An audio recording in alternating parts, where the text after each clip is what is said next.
So iilan sa mga Bergman user natin na may lumalabas na check sa kanyang dashboard, na kapag check ang lumalabas sa dashboard ay ang ibig daw sabihin nito ay nalolobat daw ang battery.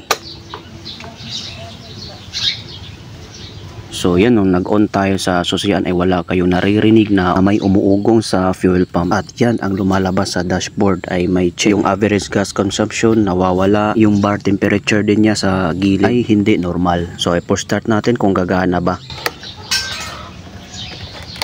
Yan, ayaw gumana at hindi tumutunog yung starter. So try naman natin sa kickstart kung gagana ba.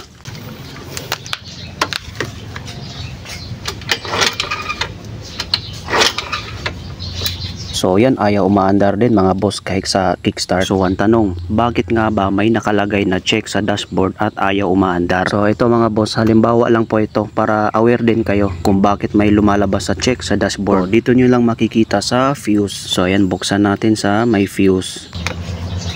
So yan mga boss, tinatanggal ko lang yung fuse mga boss. Ito ay halimbawa na kapag ang iyong fuse ay sunog na, ganyan po ang lumalabas sa dashboard. Fuse pala yan sa ignition. Ang video na ito ay awareness lang po ito mga boss. So ito yung fuse na tinanggal ko mga boss. So ilagay lang natin na ikaw nagtataka ka kung bakit ayaw umandar. Goods pa naman yung fuse, pero di mo nakita sa loob na putol na pala yung sa ilalim. So yan, dalawang fuse na nakaharap, reserba po yan mga boss. So mapapalitan naman agad. So ibalik natin yan mga boss at paandarin natin.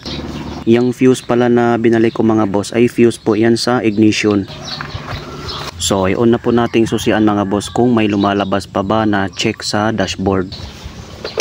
Hintay-hintay lang muna sa animation bago natin paandarin. So ayun, nawawala na yung check sa dashboard. Yung temperature niya ay bumalik na din sa normal, pero yung fuel gas consumption ay nare-reset, pati din yung oras niya ay naiba din. So iset lang po natin yan sa tamang oras mamaya kasi paanda rin natin kung gagana ba. So try na natin.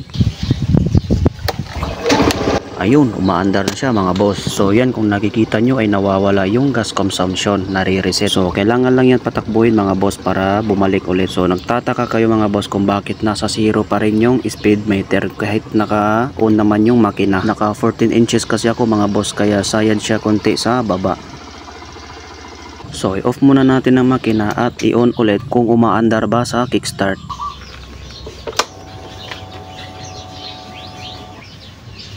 So yan, din na lumalabas yung check. So try natin sa kickstart kung gagana ba. Yun, 1 kick lang. Sa signal light naman, kapag hindi gumagana yun pero umaandar naman at may check pa sa dashboard, so dalawa lang ang yung titingnan. So una yung tingnan ay sa fuse ng signal, baka sunog na. Kung goods pa naman ng fuse, nasa wiring na po yan ng signal.